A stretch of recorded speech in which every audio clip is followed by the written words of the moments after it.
नऊवारी असो किंवा सहावारी, लग्न असो, सण असो किंवा खास क्षण, एक साडी आहे जी फक्त नेसली जात नाही तर वारसा म्हणून जपली जाते. आज बघूयात महाराष्ट्राची शान, मराठी माणसाचा अभिमान, पैठणी. पण थांबा, पैठणी म्हणजे फक्त एकच प्रकार आहे असं तुम्हाला वाटतंय का? तर बघूयात पैठणीचे सुंदर आणि खास प्रकार जे प्रत्येक स्त्रीने एकदा तरी नेसायलाच हवेत.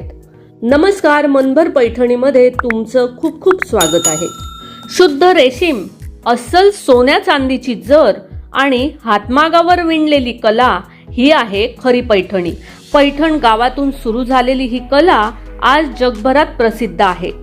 सिंगल मुनिया पैठणी. या पैठणीच्या पदरावर एकच मोर असतो.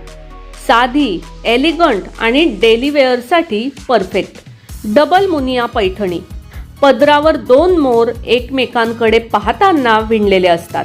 लग्न, सण किंवा खास कार्यक्रमासाठी खूपच लोकप्रिय.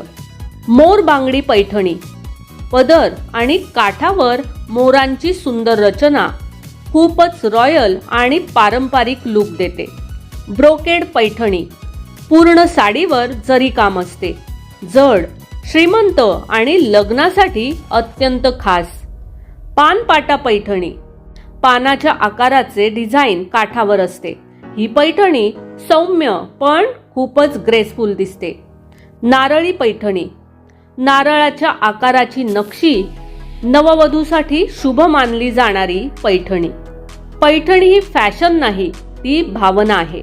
आईकडून लेकीकडे जाणारा वारसा आहे आणि म्हणूनच एक पैठणी कधीच जुनी होत नाही. जर तुम्हाला पैठणी आवडत असेल तर हा व्हिडिओ लाईक करा आणि मनभर पैठणी या यूट्यूब चॅनेलला सबस्क्राईब करायला अजिबात विसरू नका. धन्यवाद.